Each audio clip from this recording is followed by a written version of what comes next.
Olá, vamos ao nosso evangelho de hoje que é domingo, 8 de fevereiro. Vamos começar com uma prece, fechando os olhos se desejar, elevando o nosso pensamento ao Pai, agradecendo por mais este dia que se inicia, mais esta oportunidade bendita que temos de viver novas experiências, de refletir, de estar com aquelas pessoas que amamos e de nos tornarmos um pouquinho melhores que ontem. Gratidão, Mestre Jesus, por ser o nosso guia, por tantos ensinamentos. A espiritualidade amiga, nosso anjo da guarda, espíritos protetores, que possam também estar conosco a nos inspirar, boas ideias, bons pensamentos. Fiquem conosco, espíritos amigos, fica conosco, Mestre Jesus, Pai, Deus Pai, hoje e para todo sempre.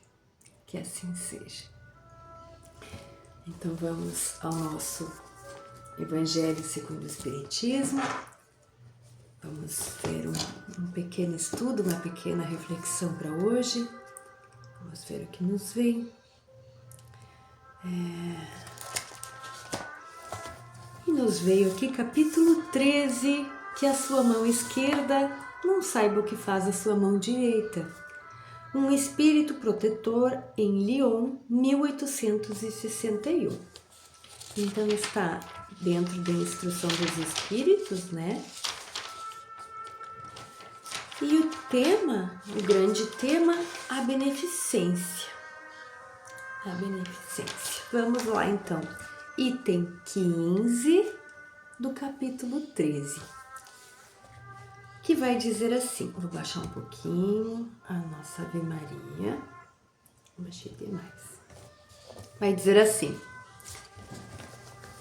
meus caros amigos, a cada dia ouço quando dizem, sou pobre e não posso fazer a caridade.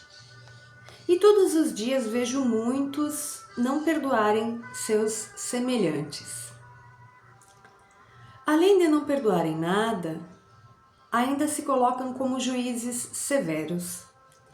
Certamente não gostariam de ser tratados da mesma maneira. O perdão também não é caridade? Aqueles que puderem fazer somente a caridade através do perdão, façam pelo menos essa, mas façam em grande quantidade. Em relação à caridade material, vou lhes contar uma história de outro mundo. Vamos ver a história. 2 homens acabam de morrer e Deus havia dito: enquanto esses 2 homens viverem, suas boas ações... Baixa mais um pouquinho. Enquanto esses 2 homens viverem, suas boas ações serão colocadas em sacos separados, para que sejam pesados após a sua morte. Quando ambos chegaram aos últimos momentos de suas vidas, Deus mandou trazer os 2 sacos. Um estava pesado, grande, bem cheio, e nele ressoava o metal que o enchia. O outro era tão pequeno e fino que dava para ver através do pano as poucas moedas que continha. Cada um dos homens reconheceu o seu saco. Eis o meu, disse o primeiro. Posso reconhecê-lo. Fui rico e dei muito. Eis o meu, disse o outro. Sempre fui pobre e não tinha quase nada para repartir. Mas que surpresa! Quando os 2 sacos foram colocados na balança, o maior tornou-se leve e o menor ficou pesado, tanto que elevou muito o outro prato da balança. Então Deus disse ao rico: você deu muito, é verdade, mas deu por ostentação e para ver seu nome figurar em todos os templos do orgulho. Além disso, ao dar, você não se privou de nada. vai para a esquerda e fica satisfeito pelo fato de suas esmolas ainda lhe servirem para alguma coisa. Depois disse ao pobre: você deu pouco, meu amigo, mas cada uma das suas moedas que estão na balança lhe representou uma privação. Se não deu esmola, fez a caridade. E o que é melhor, fez naturalmente, sem pensar que um dia ela seria levada em conta. Foi tolerante e não julgou seus semelhantes.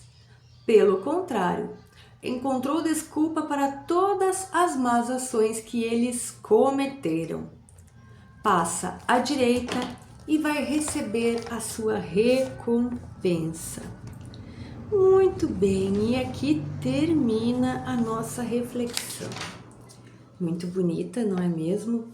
Muito forte o que esse espírito protetor nos traz hoje. Porque ele vem dizendo aqui sobre, começando pela caridade, né? Primeiro dizendo, eu sou pobre, não posso fazer a caridade. E outros que não conseguem perdoar. O que fica muito claro que esse espírito amigo quer nos ensinar, que a balança de Deus é diferente da nossa, por vezes. Quando nós não conseguimos fazer bons julgamentos sobre o que realmente é a caridade, não é mesmo? Às vezes podemos achar que estamos fazendo, por isso que é importante que a reflexão sempre venha acompanhada do ato, né? Por isso que a nossa doutrina, ela é um tripé de ciência, filosofia e religião, para que nós possamos agir refletindo sobre como agimos. Ninguém está livre de cometer erros e obviamente vamos os cometer, mas Deus entende quando estamos refletindo ou tentando refletir sobre o que estamos fazendo. Portanto, fica claro que a doação material é extremamente importante, mas o perdão também é. E outro fato bastante interessante que diz aqui é o quanto você se priva, porque o rico que muito tem, dar moedas, ele não se priva. Mas outro, como é o exemplo aqui do pobre, né? Para ele doar uma moeda era bastante difícil. Ele tinha que se privar do pouco que tinha para doar aquela moeda. E muitas vezes no trabalho voluntário nós nos privamos do nosso tempo, às vezes estudando, às vezes estando lá, fazendo uma refeição, não é mesmo? Estamos também nos privando, poderíamos estar em outro lugar, fazendo coisas para o nosso prazer pessoal, estando com a nossa família, mas estamos sim nos privando. O importante é que isso seja feito de coração. E o importante é que a gente respeite que cada um doa o que tem para doar, não é mesmo? Não necessariamente é uma regra, todos são iguais. Senão como o mundo iria se desenvolver se todos fossem exatamente iguais, né? Então aqui termina, nesse sentido de entender que cada um vai doar o que tem para doar e que não é a forma como a pessoa doa, mas e sim a sua intenção. Olha que diz assim, termina tão linda dizendo, foi tolerante e não julgou seus semelhantes. Pelo contrário, encontrou desculpa para todas as suas más ações, todas as más ações que os seus irmãos cometeram. Então Deus pede para que esse passe à direita. Muito bonito, é tão simples, mas nos ensinamentos mais simples às vezes estão os maiores valores morais e mais difíceis para nós executarmos também. Muito bem, muito bonito para o nosso domingo. Vamos a uma pergunta do Livro dos Espíritos. O Livro dos Espíritos. Vamos ver o que nos vem hoje. Vamos lá. Transmigração progressiva, pergunta 190. É a segunda parte do capítulo 4. E a pergunta é a seguinte: qual é o estado da alma na sua primeira encarnação? E os espíritos vão responder: na primeira encarnação, A alma se encontra num estado muito semelhante ao do homem, quando está na infância. Sua inteligência apenas desabrocha e ela se prepara para a vida. Muito bem. Lembrar aqui que encarnação seria a primeira, por isso nós somos reencarnação, né? A encarnação seria a primeira e as outras seguintes seriam reencarnações. É claro que nós usamos encarnação, nesta encarnação, não tem problema, mas para a construção da palavra em si, encarnação é a primeira, as outras todas seriam reencarnações. E os espíritos vêm explicar que na primeira é muito parecido quando um bebê quando nasce, né? É nós lá num estado muito primitivo, o homem no estado muito primitivo, começando a sua caminhada como homem. E fica o convite sempre para estudar todo o assunto dentro do capítulo, para que possa ter um entendimento maior. Mas então que a gente possa levar da pergunta 190, qual o estado da alma e espírito no corpo? Na sua primeira encarnação, o estado de infância. A sua inteligência está apenas começando a desabrochar e se preparar para viver. Vamos encerrar então? Vamos fechar os olhos e agradecer a Deus mais uma vez por este dia que se inicia, pela nossa vida imortal e por esta reencarnação.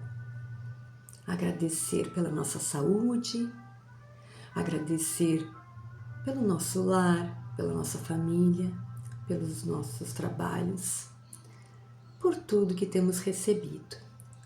Pedimos também, Pai, o fortalecimento da nossa fé para o enfrentamento dos desafios, que nós possamos encará-los com sabedoria, com resiliência, na certeza de que Tu estás conosco, a nos orientar e nos ensinar sempre.